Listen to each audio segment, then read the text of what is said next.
फॉर्मलता। Part 6 है ये ना, जिसको क्या बोलते हैं हम लोग? फॉर्मालिटी। फॉर्मलता, फॉर्मालिटी मोस्ट है, स्टार भी लगा देना। फॉर्मलता, फॉर्मालिटी।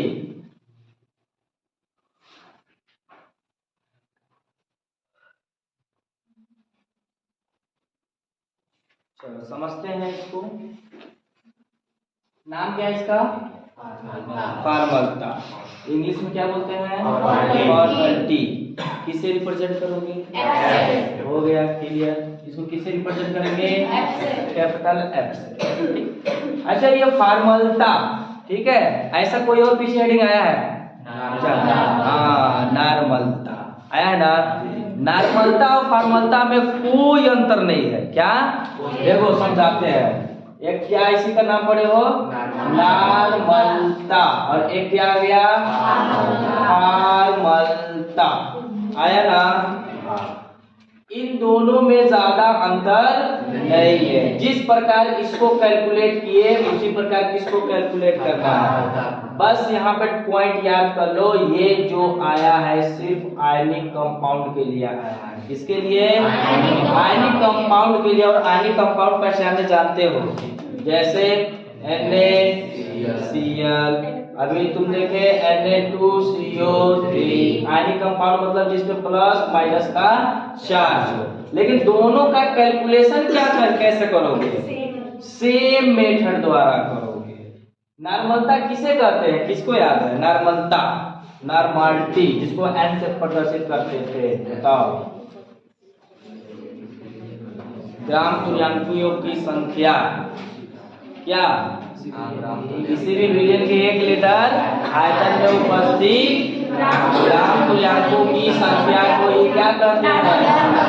नॉर्मलता। और जिस प्रकार इसको कैलकुलेट किए थे उसी प्रकार यहाँ पर वहां पे क्या किए थे? ग्राम तुल्यांकों की संख्या।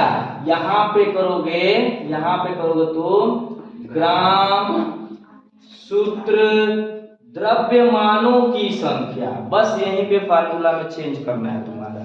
नाम खाली चेंज हुआ है, लेकिन प्रोसेस वहां पे नॉर्मलता में क्या करते थे? ग्राम तुल्यांकों की संख्या। यहाँ पर क्या कर दोगे? ग्राम सूत्र द्रव्यमानों की संख्या। लेकिन निकलेगा कैसे? जैसे ही नॉर्मलता कैलकुलेट किए हो वैसे ही बस खाली क्या चेंज हो गया है? नाम चेंज हो गया है। यहाँ पे क्या लिखते थे नॉर्मलता में? ग्राम तुल्यांकों की संख्या। यहाँ पे क्या लिख दोगे? ग्राम सूत्र द्रव्यमानों की संख्या। निकलेगा कैसे? ग्राम तुल्यांकों की संख्या कैसे निकालते थे? विलेय का द्रव्यमान बटे तुल्यांकी भार निकालते थे ना। तुल्यांकी भार कैसे निकालते थे? और भार बटे संयोजकता। उसी प्रकार ग्राम सूत्र द्रव्यमानों की संख्या कैसे निकालोगे? विलेय का द्रव्यमान बटे विलेय का ग्राम सूत्र द्रव्यमान। ये ग्राम सूत्र द्रव्यमान कैसे निकलेगा?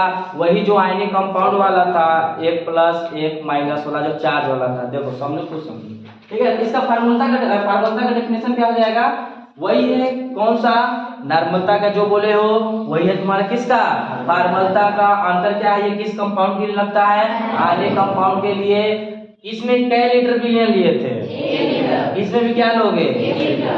ठीक। इसमें क्या बोले थे? ग्राम तुल्यांकों की संख्या है। टोटल वही, बस यहाँ पर क्या चेंज हो गया है? नाम चेंज हो गया है। यानी किसी भी विलयन के 1 लीटर आयतन में उपस्थित विलेय पदार्थ के ग्राम सूत्र द्रव्यमानों की संख्या विलयन की क्या कहलाती है? फॉर्मलता कहलाती है। चलो इसको देखते हैं कैसे इसका फार्मूला आएगा। बस यहाँ पे ग्राम सूत्र द्रव्यमानों की संख्या को ऐड कर लेना है। तो विलयन की फॉर्मलता इक्वल क्या हो जाएगा? फॉर्मलता इक्वल क्या हो जाएगा? फॉर्मलता इक्वल क्या हो जाएगा? ऊपर में कौन आता है? विलेय। यहाँ पर क्या हो जाएगा? क्या हो जाएगा? विलेय पदार्थ का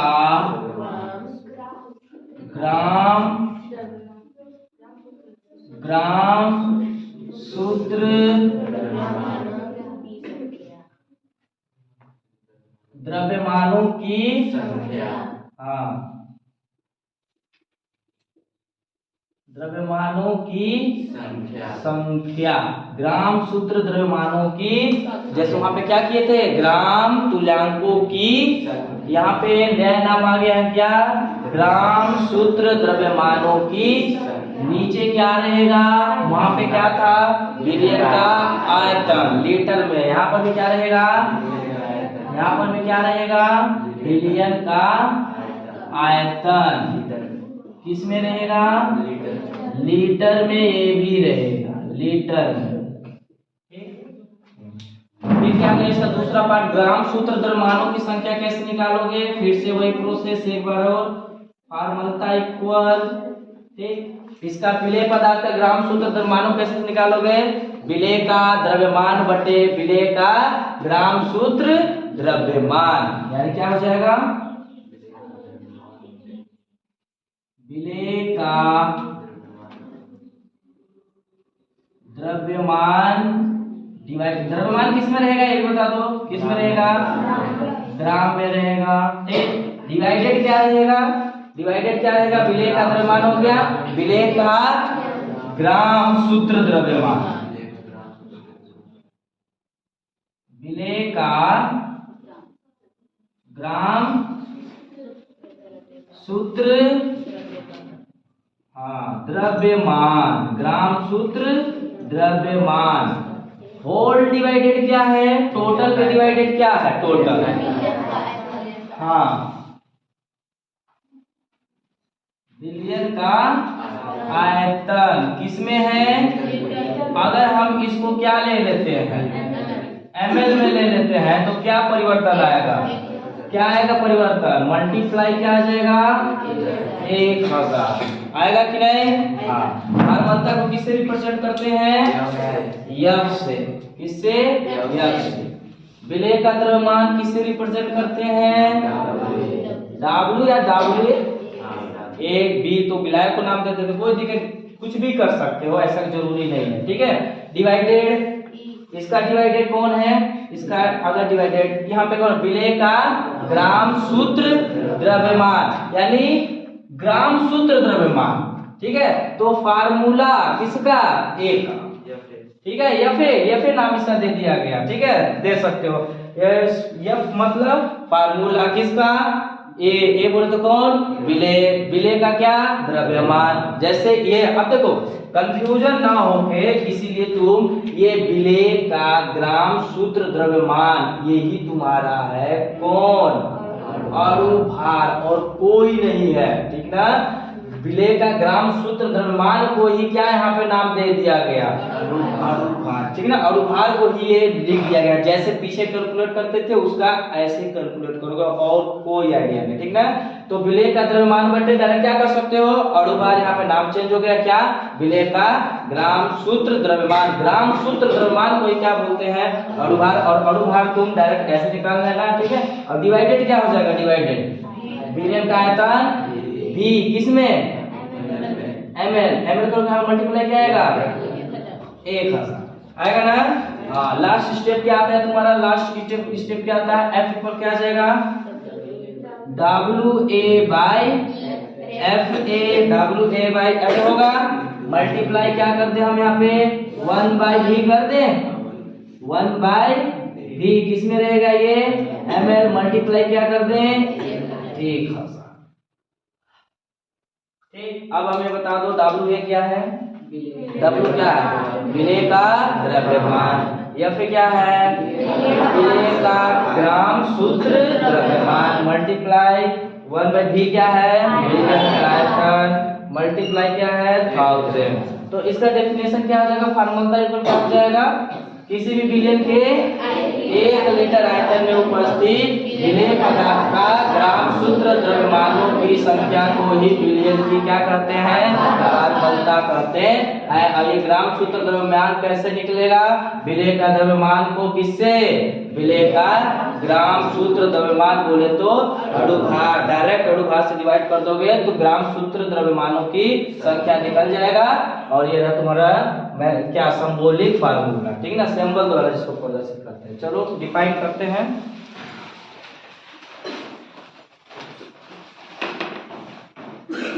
बोले देखो किसी बिलियन के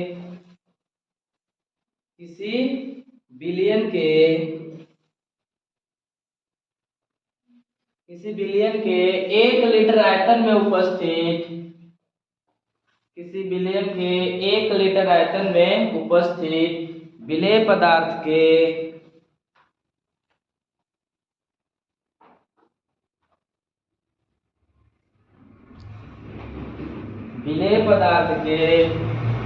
ग्राम सूत्र द्रव्यमानों की संख्या, विलेय पदार्थ के ग्राम सूत्र द्रव्यमानों की संख्या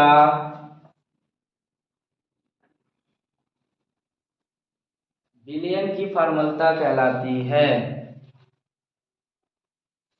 विलयन की फॉर्मूलता कहलाती है। विलयन की फॉर्मूलता कहलाती है। इसे F से, कैपिटल F, इसे F से प्रदर्शित करते हैं। इसे F से प्रदर्शित करते हैं। चलो अब फार्मूला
हो गया।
नोट कर लिए ना?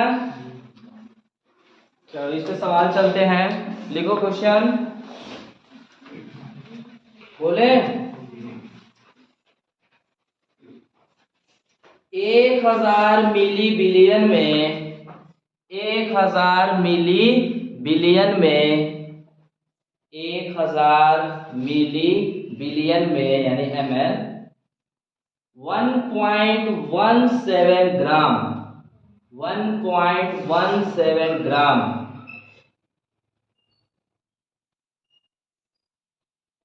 1.17 ग्राम NaCl,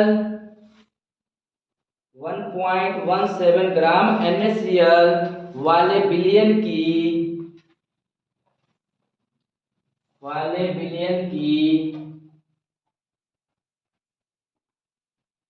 फॉर्मलता की गणना कीजिए,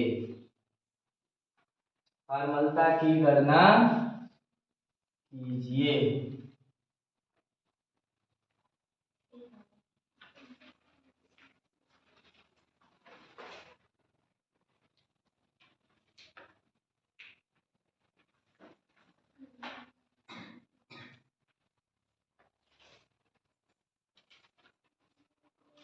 ट्राई करो, इजी है, कुछ हार्ड नहीं है।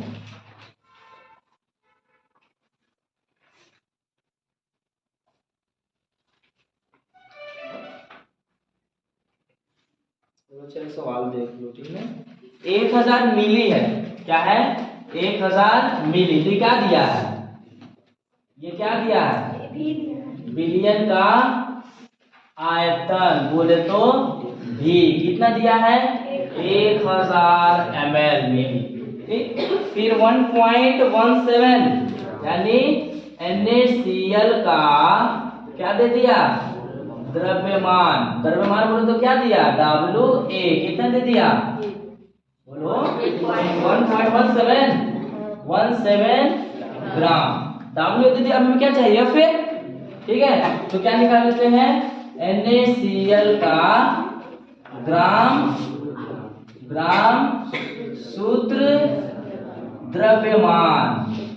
अब इसी का क्या नाम पड़ा है, इसी का क्या नाम पड़ा है अणु भार। कंफ्यूजन मत होना, बस नाम चेंज हुआ है। और जिसको क्या बोलते हैं, यहाँ पे क्या नाम दिए है Fa।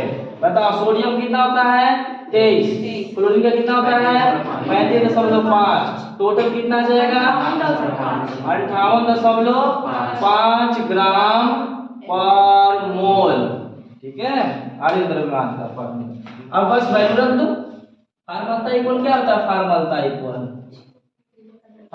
इक्वल क्या होता है, formality equal WA by FA multiply 1/B ml multiply 1000, ठीक। WA का मान कितना है 1.17, FA का मान कितना है 58.5 मल्टीप्लाई 1/, इसका मान कितना है ml में है 1000 है, मल्टीप्लाई 1000 हो गया, कितना जाएगा 1.17 डिवाइडेड 58.5, ठीक। अब इसको क्या करोगे 100 से गुणा 100 से भाग, तो कितना जाएगा 117 डिवाइडेड नीचे क्या जाएगा 585 आएगा कि नहीं, हाँ 0 भी होगा, ठीक। 100 से गुणा करा है ना, फिर कितना हो जाएगा, क्या ये कितना 5000 है, यहाँ पे 100 है, दशमलव लगेगा, एक जीरो अगर बढ़ा देते हो, 1 0 बढ़ा देते हो तो कितना हो गया 1070, जब यहाँ 5000 है तो फिर नहीं जाएगा। अगला जीरो उतारने के लिए क्या करोगे, फिर 1 0 लगाओगे। अब ये हो गया कितना 11000, और ये कै हजार है 5800, तो 5 दूना 10, 10,000 लगभग में यानी 2, 0.02 फॉर मल्टी, 0.02 फॉर मल्टी। ये डेसिमल का 2 या 3 डिजिट तक की आंसर सही रहता है, तो ये आंसर तुम्हारा परफेक्ट है। अच्छा पूरा कट जा रहा है, चलो अच्छी बात है, कट जा रहा है तो। अच्छा दो बात देखो तो जो 5 गुना 10 और 8 9 16 17, हाँ सही बात कट गया, इजी क्वेश्चन है। यही सब पे सोचो 3 नंबर 4 नंबर का आता है क्वेश्चन, और ज्यादा हार्ड भी नहीं आता है।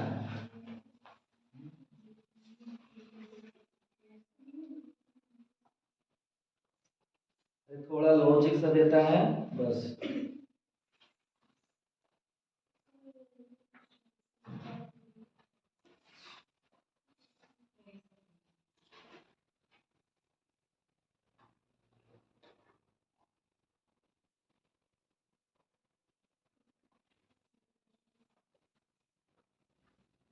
एक क्वेश्चन और देते हैं जो कि SW रहेगा, ठीक ना।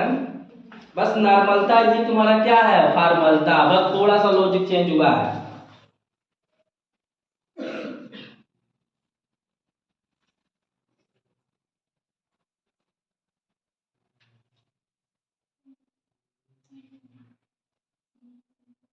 नेक्स्ट क्वेश्चन नोट करो। 5.85 ग्राम, 5.85 ग्राम, देखो इसका देखो क्या दे दिया 5 पॉइंट, देखो ये क्या है 58.5 आ रहा है ना, वही ना 5.85 बुला रहा है ना। समझ जाना कि ये ज्यादातर ऐसा ही क्वेश्चन रिपीटेड रहता है। NaCl का देगा, बस ज्यादा कुछ देगा नहीं। NaCl का ही बार बार देखो भाई, इसका तो याद होना चाहिए 58.5। इसी को बदल के कभी 5.85 बोलेगा, कभी बोल देगा 0.585, कहीं भी दशमलव लगा के बोल देगा। क्या लिखे 5.85 ग्राम NaCl 200 ml बिलियन में घुला है, 200 ml बिलियन में घुला है।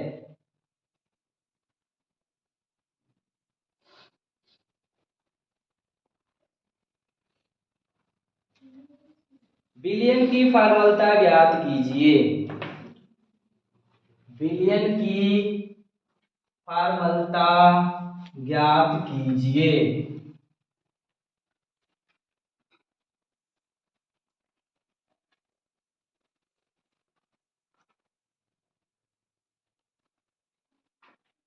ठीक ना, ये रहेगा HW और इसका जो आंसर आएगा 0.5 फॉर्मलिटी आएगा। ठीक ना, इजी है। इसका आंसर कितना आएगा 0.5 फॉर्मलिटी। इजी क्वेश्चन है। अच्छा चलो नेक्स्ट टॉपिक चलते हैं हम लोग, कौन सा, मोल फ्रैक्शन, 7वां पार्ट। कौन सा पार्ट आ गया, 7वां ना।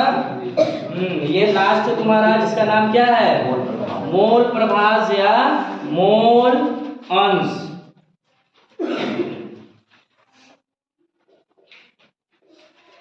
मोल प्रभाज या मोल अंश, जिसको हम लोग बोलेंगे इंग्लिश में मोल फ्रैक्शन, मोल फ्रैक्शन,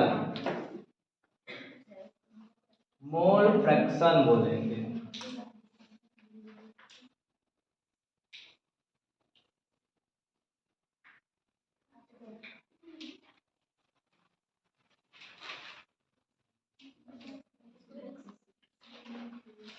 हो गया। अब देखो मोल प्रभाज या मोल अंश क्या होता है, ये काफी मोस्ट भी है, ठीक ना। ये फॉर्मलता, नॉर्मलता, मोल प्रभाज, ठीक ना।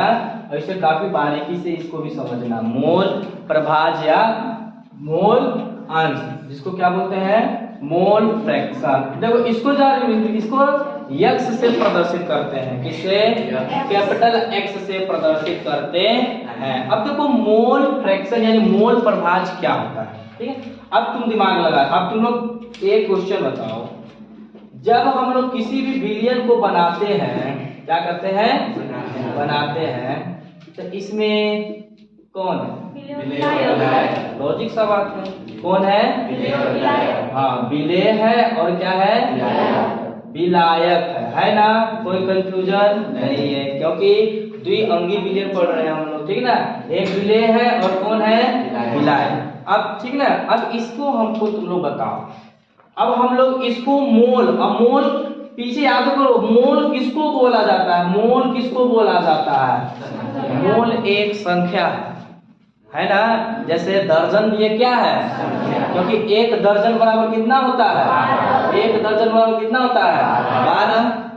उसी प्रकार मोल भी एक क्या है, एक मोल बराबर क्या होता है, कौन बताएगा, 6.02 गुणा 10 की पावर 23 होता है। जैसे एक दर्जन केला मांगते हो तो कितना केला मिलेगा, 12 केला मिलेगा। एक दर्जन पेन मांगते हो तो कितना पेन मिलता है? एक दर्जन किताब मांगो तो कितना मिलता है? उसी प्रकार तुम एक मोल केला मांगोगे तो कितना केला मिलेगा? 6.02 गुणा 10⁻23 केला, इतना। अब ये किसके लिए आया है? ये किसके लिए आया? मोल किसके लिए आया? छोटे छोटे कणों को काउंट करने के लिए। किसके लिए? छोटे छोटे कण। कितने कण है संख्या बताता है।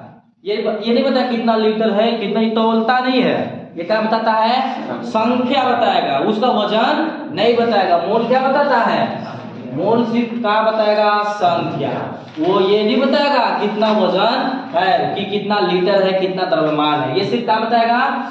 अब हम लोग विलेय और विलायक, क्या इसमें भी तो विलेय के कण होंगे और किसका कण होंगे? होंगे कि नहीं?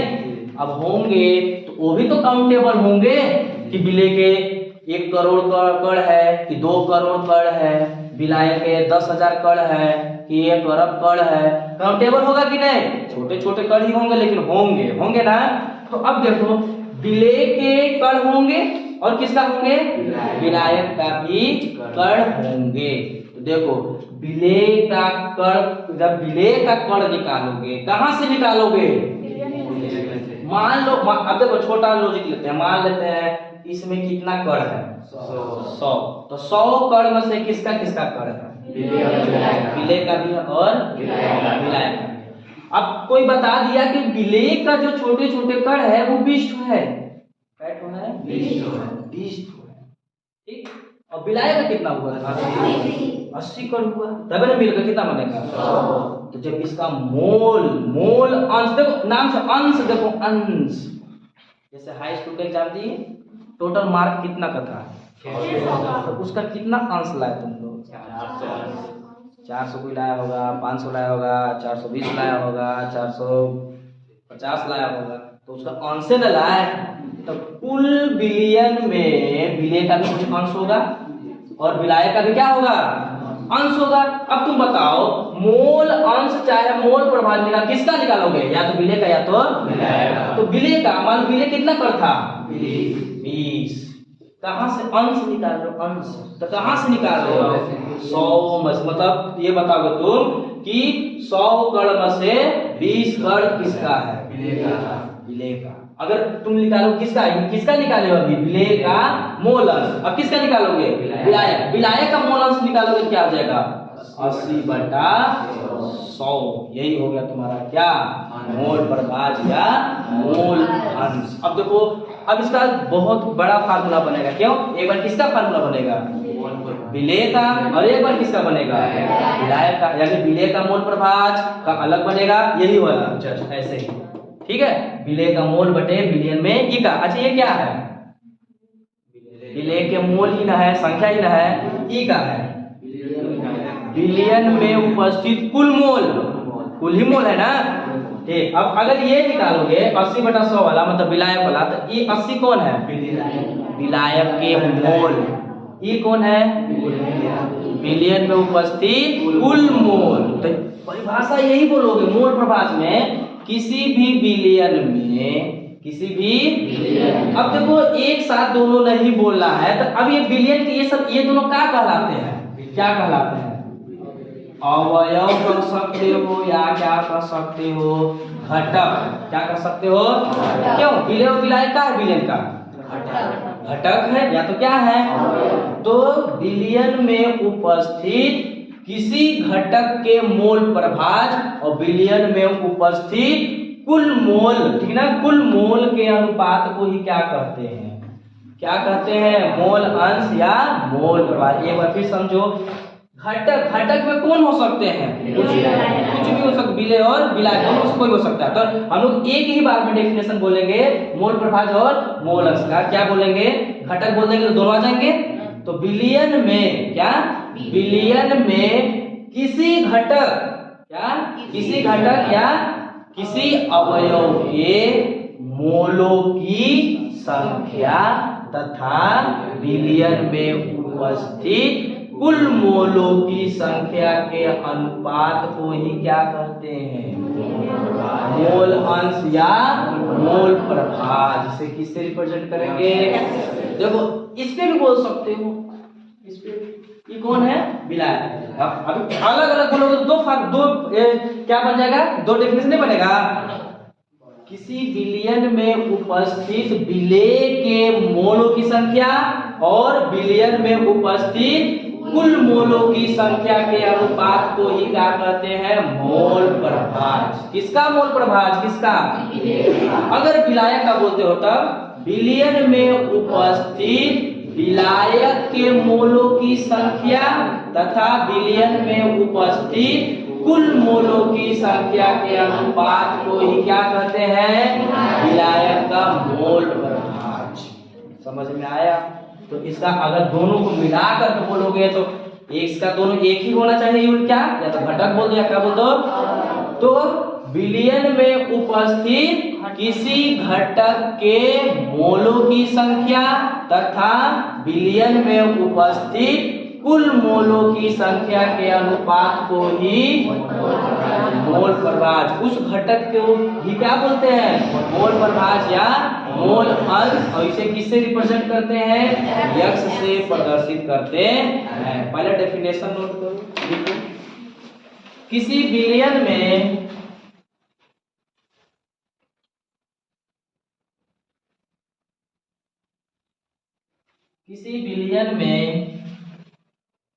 क्या लिखें? किसी विलयन में उपस्थित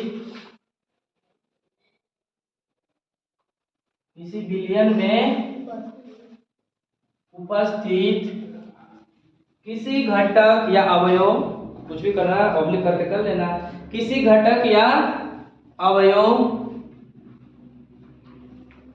के मोलों की संख्या, किसी घटक या अवयव के मोलों की संख्या तथा विलयन में उपस्थित कुल मोलों की संख्या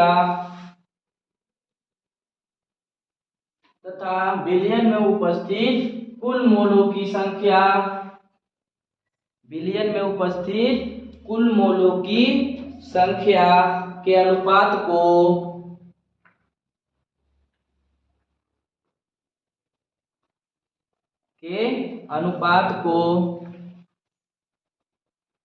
उस विलयन के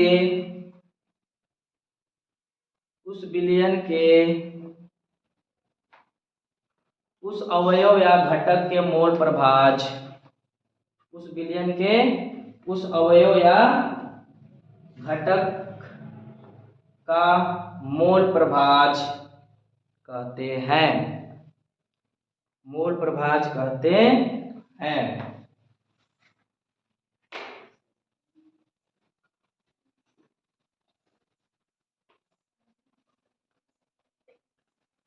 तो क्या लिखे वो फिर से पढ़ लो, क्योंकि ये थोड़ा लेंथी भी है लेकिन कॉन्सेप्चुअल है। तो विलयन में उपस्थित किसी घटक के मोलों की संख्या तथा विलयन में उपस्थित कुल मोलों की संख्या के अनुपात को विलयन की उस घटक या अवयव का क्या कहलाता है?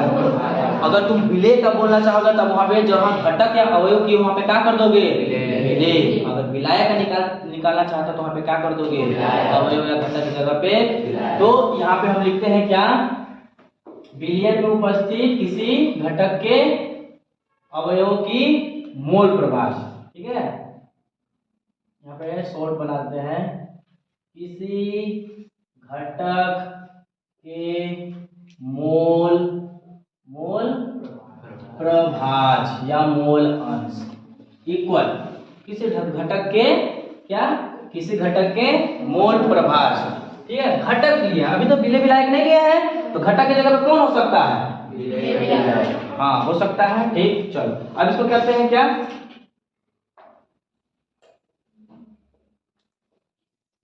किसी घटक के मोलों की संख्या डिवाइडेड कौन होगा? अब घटक की जगह कुछ विलेय के, तो क्या हो जाएगा? क्या हो जाएगा? विलेय के मोलों की संख्या बटे क्या हो जाएगा? विलयन में उपस्थित कुल मोल। विलयन में उपस्थित कुल मोलों की संख्या समझते चलना, क्योंकि थोड़ा लेंथी है। अभी ये तो सिर्फ क्या किए हैं, जो डेफिनेशन था उसका क्या किए हैं, फार्मूला लिखे हैं। किसी घटक ना, किसी घटक के मोल प्रभाज क्या हो जाएगा, किसी घटक के मोलों की संख्या। बिलियन में जोड़ सकते हो, बिलियन में जोड़ना चाहते हो जोड़ सकते हो क्या, बिलियन में किसी घटक के मोलों की संख्या। यहाँ पर क्या हो जाएगा, बिलियन में किसी घटक के मोलों की संख्या, मोल प्रभाज है ना, यहाँ पे क्या ऐड कर सकते हो, बिलियन में, चाहो तो ऐड कर सकते हो चाहो तो नहीं। बिलियन में किसी घटक के मोलों की संख्या, बिलियन में उपस्थित कुल मोलों की संख्या। अब हम पॉइंट वाइज करके नोट करते हैं। एक इसका कितने फार्मूला बनेंगे, तो एक बार किसके लिए, यहाँ पर क्या निकाल लेते हैं, यहाँ पर क्या निकाल लेते हैं, हाँ,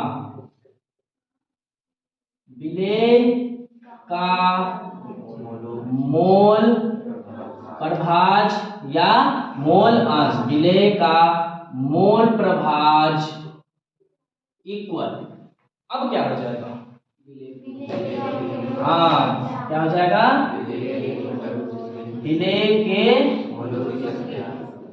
मोलों की संख्या, नहीं होगा, बिल्कुल होगा, डिवाइडेड, हाँ बिलियन में बिलियन में कुल मोल, डायरेक्ट करो, बिलियन में कुल मोलों की संख्या। अच्छा, मोल कैसे निकलेगा, द्रव्यमान बटा क्या निकलेगा, अणु भार, ठीक है।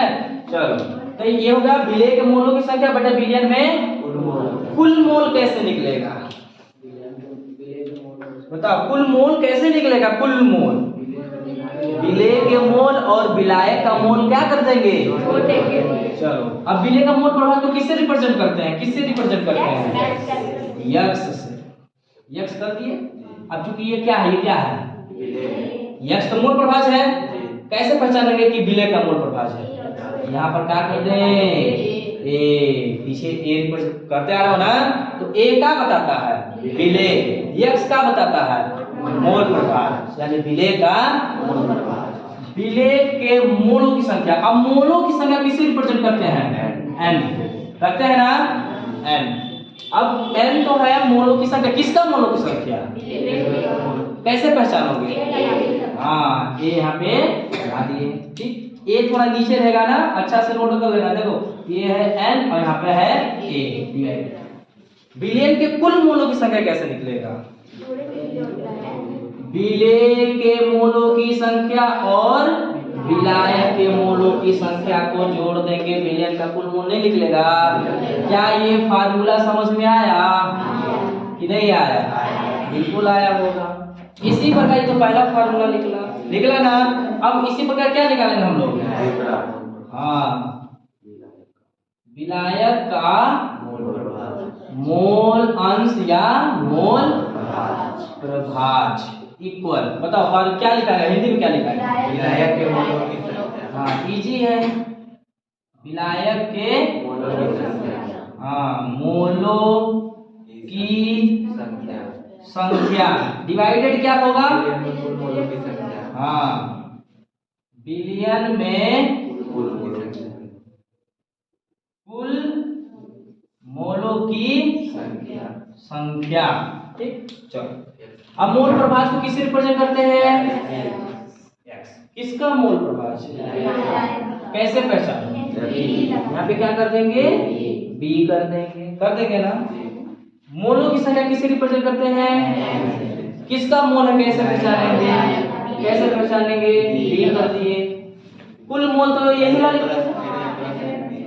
Na प्लस एन, ये विलेय का मोल निकल गया और किसका निकल गया। अब लेकिन यहाँ पर एक पॉइंट स्टार बना के नोट करना पड़ेगा हमें, क्या, XA plus XB equal 1।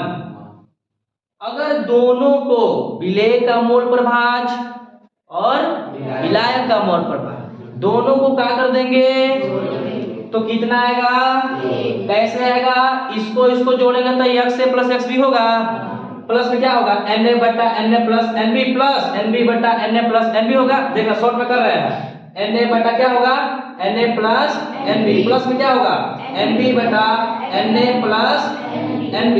Na plus Nb Na plus Nb क्या है Na प्लस Nb। एलसीएम है क्या बचा ऊपर Na प्लस Nb।